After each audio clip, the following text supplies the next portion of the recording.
What is up, everybody? I'm NoLucksGiven once again with some Once Upon a Galaxy, and with this game, if I get first place, I will be legendary for this season. We are going to try to get there with Maximus. After you KO 15 enemies, get a random silver rare character, and after 40, you get a random golden legendary character. I think this is the deck list that I am going to go with.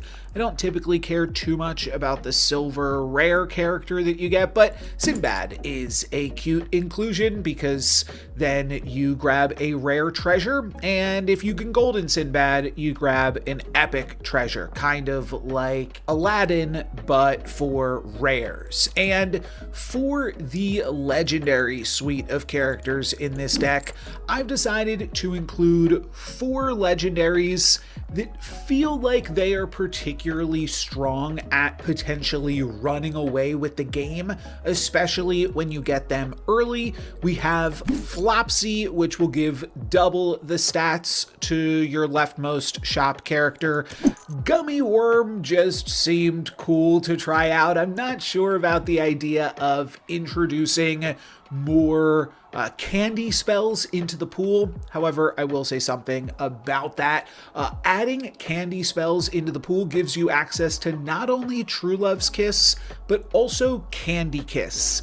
And that might just be worth it alone for a captain that is going to grab a golden legendary character, because then you can make it a golden secret rare character, and that seems pretty cool, though Hercules is probably better than most of the secret rare options if you can grab him early and start buffing him up with hunts.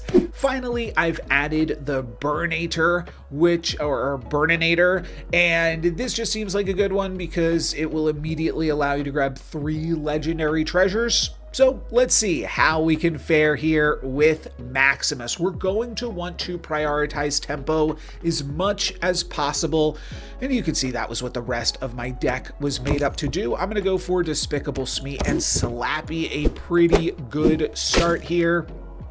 And with that buff onto Despicable Smee, I think we're rolling and doing some nice stuff here. Beanie Baby, not a card that often sees that much play, but I think is worth it in Maximus. I'm going to grab another Despicable Smee here, though, and then Puss in Boots. I could see going for Puss first.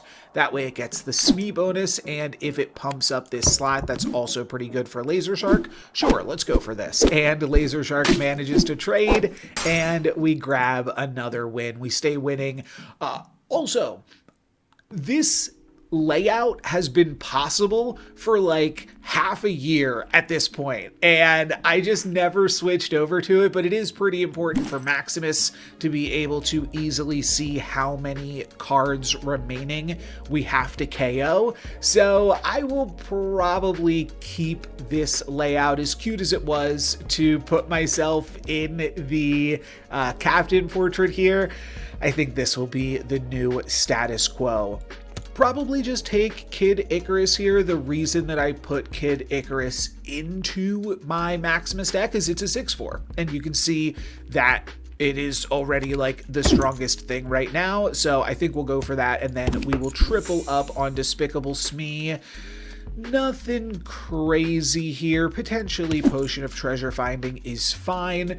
The original deck for Maximus includes 2 different legendary questing cards, which I definitely think is not how you want to play this captain, though it would make Potion of Treasure Finding a pretty sweet pickup. I think we might go for something like this and this. I think that, again, this just puts the most possible tempo on the board, and some of my opponents, starting to give some good stuff to us here. We aren't going to wind up surviving this fight, but we only lose half a heart, so I suppose that's fine. Probably continue to just take Puss in Boots for the minor upgrade, and then probably Jill Sunshine here. Ooh, Pumpkin Spice Latte is a great way to wrap up turn 4. There were actually, we also had a Ace of Hearts there. I don't hate Ace of Hearts, but I feel like Slappy is just as good right now. Ace of Hearts Silver becomes really good, but it's not even an improvement on this board, so I'm not going to stress out about it here, I don't think. Ace of Hearts is at its best when you are getting it like on turn 3 and it's replacing like the laser shark that we had earlier on in this turn. That makes a lot of sense. We could Silvery Moon Kid Icarus. I don't think that that's really worth it. We could take a Pyrat, which could potentially allow us to cut Jill Sunshine later. We could actually cut Jill Sunshine now and play the Pyrat here. But I do think that Jill is better than Kid Icarus. Well, and Kid Icarus is better than Slappy, isn't it? All right, we'll do this then.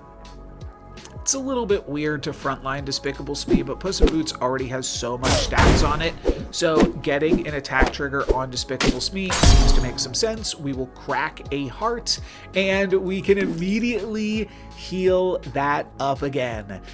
I think we're getting legendary here. I do need to get first place to get legendary, but it does seem like I can potentially do it. Jill Sunshine on this slot is looking pretty good all of a sudden, but might also just look for something like this.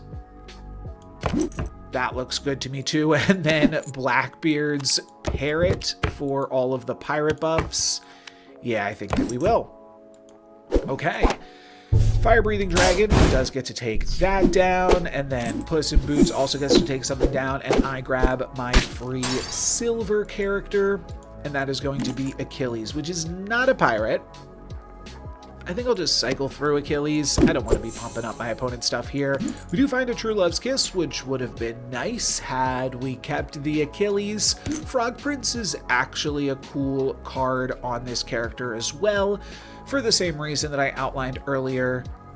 Finding more True Love's Kisses to find a golden secret rare just seems good to me. So you know what? I'm actually going to play for the future here and cycle through that, pick up a pirate, and then it really wants me to get to Kiss in here, huh?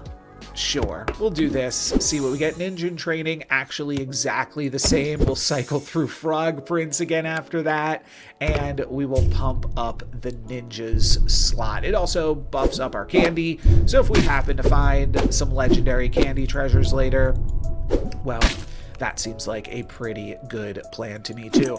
Now I can find the golden copy of Achilles. And it feels like I should be playing this dang thing, doesn't it? All right, we're going to get Achilles in here. I'm going to toss Pyrat.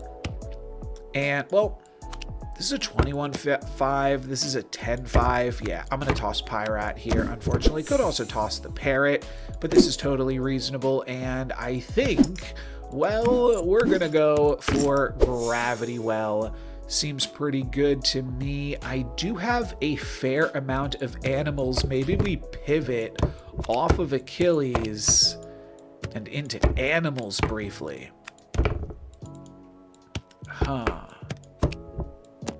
Sure, just trying to think. Well, two things. One, I do want to get my ship in top shape, which probably means keeping something right here. Let's just replace Despicable Smee with Papa Bear. We'll keep Achilles in one of the 2 slots that we've already buffed up. One of the 3 slots we've already buffed up. I'm tempted to just backline it so that way it doesn't pump up my enemy's cards and maybe is just like never relevant. Sure. So this puts our ship in top shape. Ninja in Training, not looking super hot here, but you know what? We've made it to this stage of the game. If we can make it just a little bit further and eventually find a golden legendary, that seems good to me. Dipping something in chocolate, not crazy, not terrible. I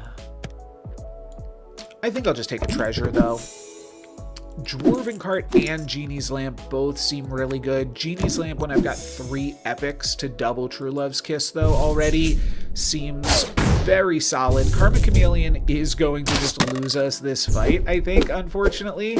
But maybe we can clear out everything else. What does it hunt into? Yeah, we're going to clear out everything else, lose half a heart, and move into turn 9. Now I can Frog Prince, get a True Love's Kiss, and immediately double kiss either Stinky or Ninja. And feel like I played this pretty well tactfully to get to this point. Frog Prince also gives us Tiger's Paw, or I'll just take Wand of Strength, I think. And now I will double True Love's Kiss, and what do we want to lose? Let's double kiss. I think we double kiss the Ninja.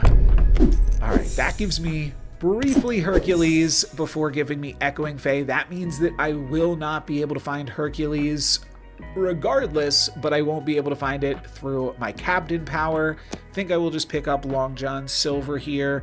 I don't need to actually play Long John Silver because if I find another True Love's Kiss, I still have epic cards and 2 more wishes.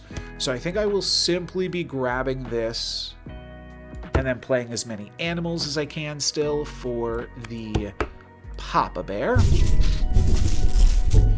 Echoing Fae did get... Oh, Echoing Fae is scaling with Gravity Well. I was like, oh, I don't have anything for Echoing Fae. It's not going to be that good. I lied. Echoing Fae is still going to be great. Could take the Burnator here. It's just fine. We could take a double stroke. That will definitely get us our Maximus. You know what? Burnator is actually good. Reason being, we are going to probably activate Maximus within the next turn or 2, and Burnator will still give us multiple treasures for doing that. Giving each of my characters +2/+2 and then +3/+3 will mean that Echoing Fae gets basically +20/+20 on top of the +5/+5. That's probably reasonable enough stats and better than anything else we're going to be doing. So we'll use Starburst here, and we'll hope that that is enough that we get to see our Captain Power come to fruition, but we also needed to verse against an opponent playing some summons, which we did not do. Mousetrap takes out my Echoing Fae, bit of a bummer. Stinky takes out the Mousetrap, and we lose half a heart. Probably don't want to use my final wish on Bags. I'll use it on Toady, which is another card that I've included in this Maximus deck that I think is pretty good, just to give the next legendary I recruit a free +15/+15. We're going to immediately kind of burn that +15 on Long Johns, which isn't great, to be sure. And I'm not even playing this Long Johns, I'm just cycling through it, but I think that that's still the play. Okay, Goldilocks with Papa Bear is totally fine.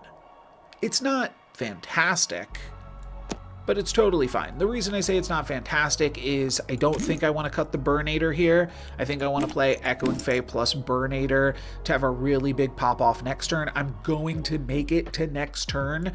Hopefully I can, kill a few things here, because we do still need to kill a few things, and yes, some of our opponents are going to start to scale up.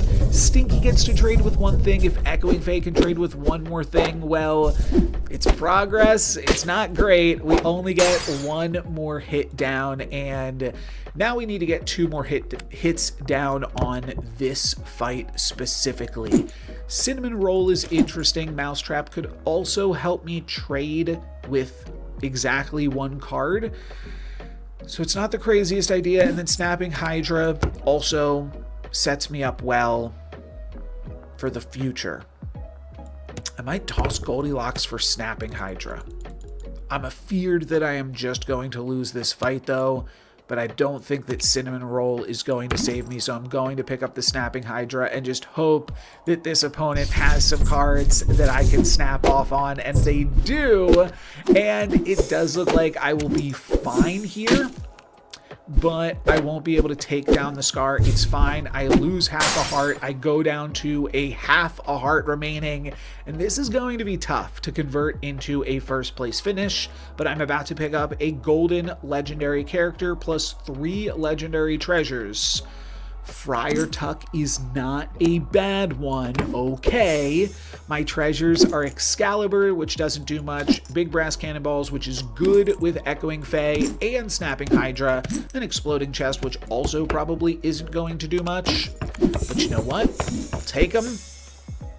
Now I probably do want to triple cast this Lost in the Woods. That gives me a bunch more shops here, or I could just take the Papa Bear and then I grab another set of 3 treasures and then can still probably cast whichever spell pops up in the shop last. Maybe it's like a combat spell that gives me some interesting play. And I'm just cycling through Papa Bear because I need to play all of these cards, I do believe. So Papa Bear is going to give me Advent Calendar, Reinforced Hull, and Pandora's Box. Okay, well, we picked up a bunch of treasures. That's a big buff onto the Burnator. We could toss the Burnator here. But I don't think I want to do that. I think I just want to cycle through Laser Shark and then You Meet in a Bakery. That's actually a totally fine final pickup. It's not going to do anything super crazy for us, but maybe we find Burnator in one of these shops. And we also get 1 bonus shop on top of that. We do find Burnator, Treasure Hoard 12, and we'll also grab all of these things. Cool. Oberon will give fairies in the shop an additional +40/+40. I don't think I have to care about Oberon, though. I think Snapping Hydra has enough attack, and I would be cutting Friar Tuck, and I think all of these other cards have like nearly enough attack that I'm not going to stress about them. We're just going to cycle through those, and then I'm probably going to Midas Touch my Echoing Fae. I think that makes the most sense to me from here. This will now get double the buffs from my Wishing Well, and hopefully, if I can have one final wish, I know that I already used up all of my Genie's wishes, but if I can have one final wish, it's that this Echoing Fae will now be enough. It will gain a bunch of attack from Snapping Hydra, by the way. It will gain plus 250 attack and basically double itself. But let's see if that is enough. Oh, it's already basically doubled itself. Snapping Hydra trades 2 for 1. The Mousetrap attacks into here, but it's fine. The Burnator is just big enough. Titania does not have any attack, so we survive another fight. Pandora's Box gives me a mysterious map for Jack-o'-lantern. Wow.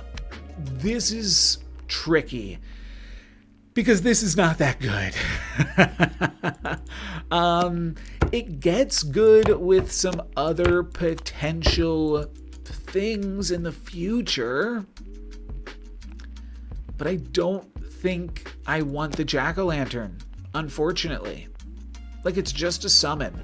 I don't even have that many candy cards. I'm going to let Jack-o'-lantern go. I'm going to cycle through Kraken. I'm going to Eureka onto Friar Tuck for 2 more shops after this, one of which gives me a Candy Kiss, and that will either give me a Candy Burnator or a Candy... Well, it's going to give me a Candy... I'm going to go for Friar Tuck here. As much as I would love to keep the Friar Tuck, the Burnator is just too much stats at this point. So I'm going to turn Friar Tuck into a Candy Golden Secret Rare card, and that is going to be Paul Bunyan. Nothing crazy, but honestly, pretty respectable, I think.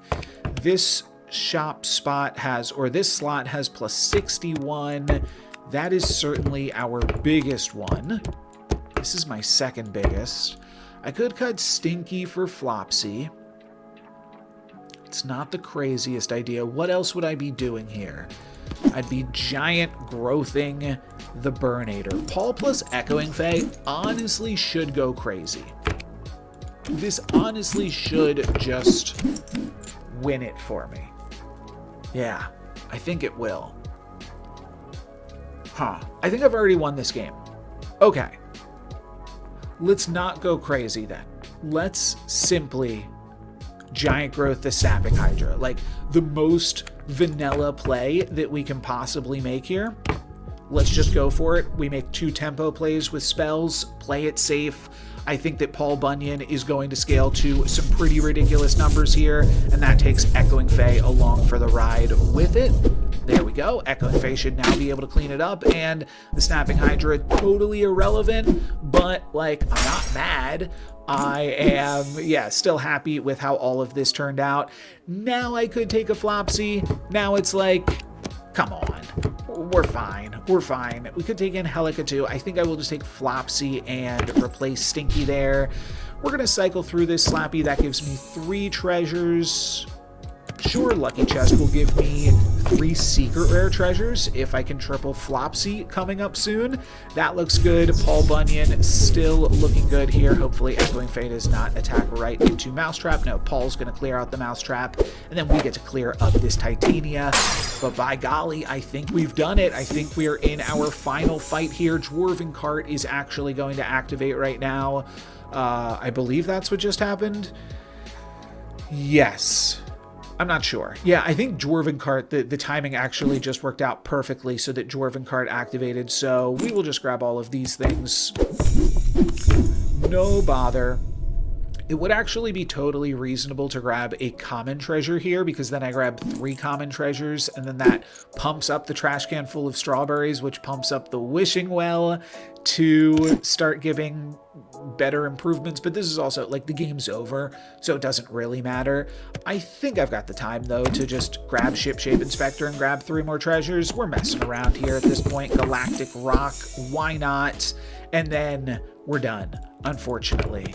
That is, yeah, that is, we're not going to be able to do anything else crazy here. I mean, I guess I'll take Conan.